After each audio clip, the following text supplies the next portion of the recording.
Halo Sobat Tako Lovers, jangan lupa dukung channel kita dengan like, share, dan subscribe ya. Terima kasih. Choi Yong-sin kembali ke kediamannya dan mendapati Jung Barum yang sedang menungguinya. Dr. Danieli dulu pernah menyuruh Jung Barum untuk membunuh seorang predator kelas atas yang ternyata adalah Choi Yong-sin. Choi Yong-sin yang didatangi Jung Barum mah santai aja dia guys. Dan dia bertanya ke Jung Barum alasan Barum datang ke rumahnya. Lalu Jung Barum bertanya apakah dirinya dan Sun Yohan adalah tikus percobaan. Choi Yong-sin malah berterima kasih ke Barum karena telah tumbuh menjadi seorang pembunuh. Ternyata Choi Yong-sin hendak membuat RUU menggugurkan kandungan pada janin yang memiliki gen psikopat dapat terlaksana. Sehingga untuk meloloskan RUU tersebut, ia pun membuat rencana. Ia meminta daftar ibu yang mengandung bayi dengan gen psikopat ke Dr. Daniel.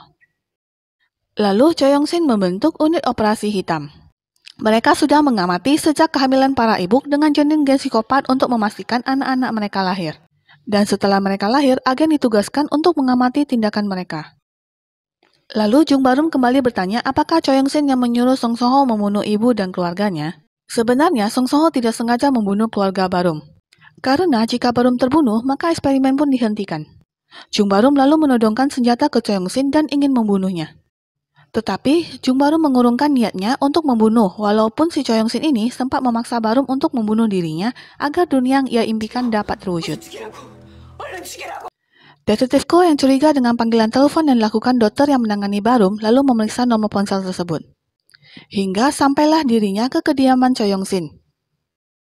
Di dalam rumah, ia menemukan foto Song Song-ho dan Detektif Lee sebagai anggota OS.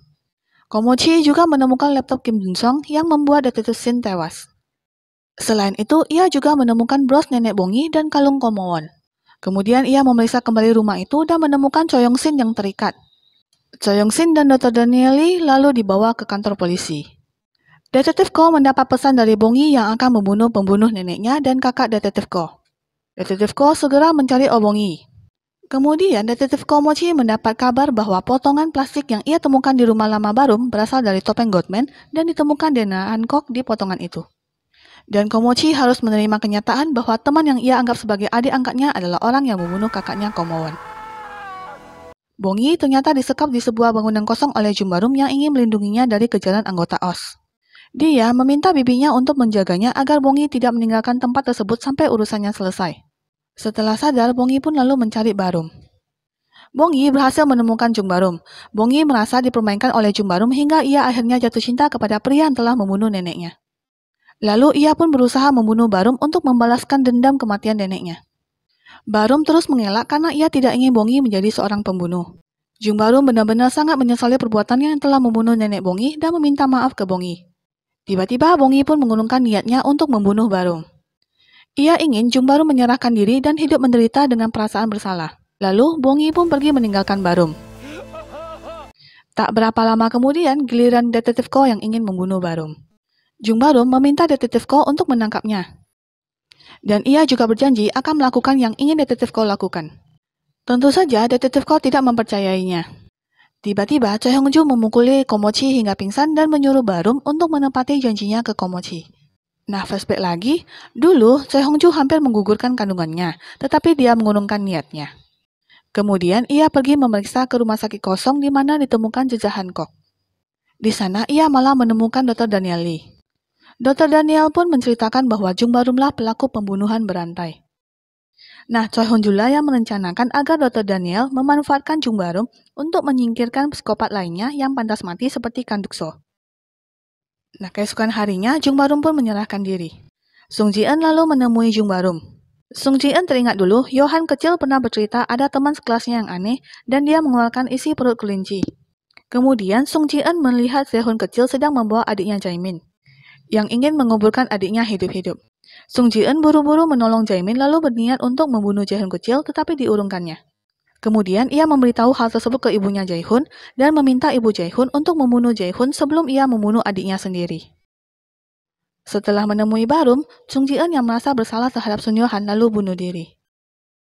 Pengacara Choi Yong-sin mengklarifikasi bahwa kliennya Choi Yong-sin tidak tahu bagaimana laptop dan barang-barang korban bisa ada di rumahnya. Dan dia yakin Jung Barumlah yang sengaja meninggalkan barang-barang itu di kediaman Choi Yong-sin. Kemudian sesuai rencana Jumbarum dan bibinya akan memberikan bukti ke pers jika Choi Yong-sin berdalih. Detektif Ko segera mencari keberadaan detektif Lee. Nah, jika dalam waktu 48 jam mereka tidak dapat memberikan bukti kuat, maka Choi Yong-sin akan dibebaskan. Di tempat lain, diam-diam Choi Hong-ju membuat acara untuk membantu penangkapan Choi Yong-sin dan membersihkan nama Sun Yo-han. Di acara itu, Dr. Daniel Lee memberikan kesaksiannya, di mana karena RUU ditolak, Choi Yong-sin meminta daftar janin dengan gen psikopat.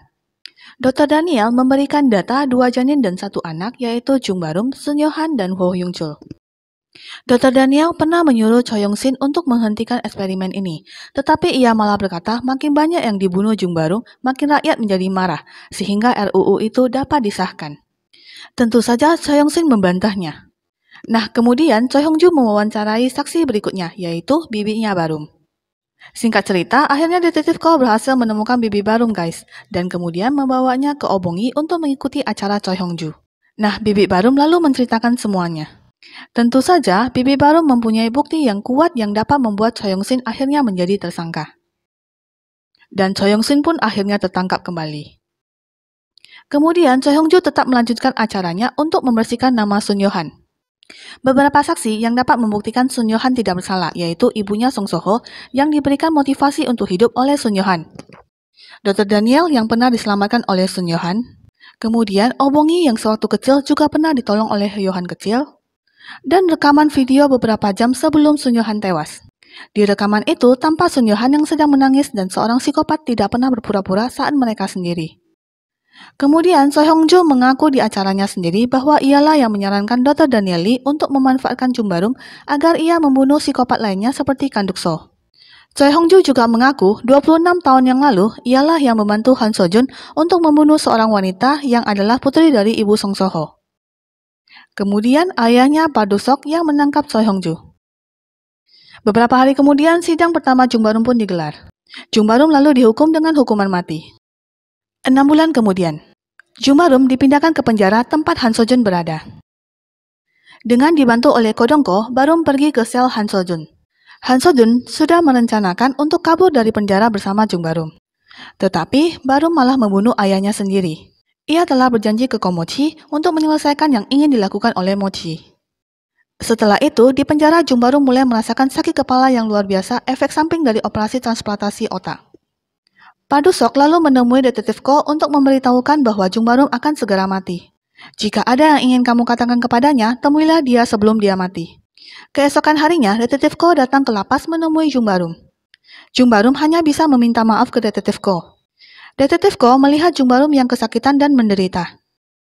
Barum juga meminta tolong ke detektif Ko agar asetnya dapat membantu keluarga korban, dan ia sangat merindukan Obongi. Dan detektif Ko pun membujuk Obongi. Obongi juga datang menemui Barum. Jumbarum hanya ingin menyampaikan permintaan maafnya ke Bongi, dan pastinya Bongi tentu saja tidak akan memaafkan Jumbarum. Kemudian tampak Jumbarum memasuki gereja. Lalu ia berkata kepada Jaehoon kecil bahwa Tuhan mendengar doa-doamu, kamu bukan lagi monster. Lalu Jumbarum pun meninggal. 3 tahun kemudian Choi Hong-ju pun bebas dari penjara. Ia lalu bisa berkumpul dengan anak dan kedua orang tuanya. Selain itu, Choi Yong-sin juga bebas. Seseorang menjemputnya dan kemudian supir tersebut mengeluarkan sebilah pisau untuk membunuhnya. Nah, 3 tahun kemudian, Komochi berhenti sebagai seorang detektif. Ia beralih profesi menjadi penjual telur sambil menguliahkan Obongi. Obongi pun sudah tidak trauma melewati jembatan saat hujan. Ia pun tampak hidup bahagia. Choi Hong-ju datang menemui Komochi. Mereka sama-sama saling mengingatkan untuk selalu bahagia. Ada monster yang tidak bisa diselamatkan. Tapi Tuhan memberinya emosi. Tuhan mendengar doa-doanya dan dia bukan lagi monster. Pada akhirnya dia mati dengan menderita dan menyesali dosa-dosanya. Apakah para dewa melakukan itu untuk menghukumnya atau menyelamatkannya?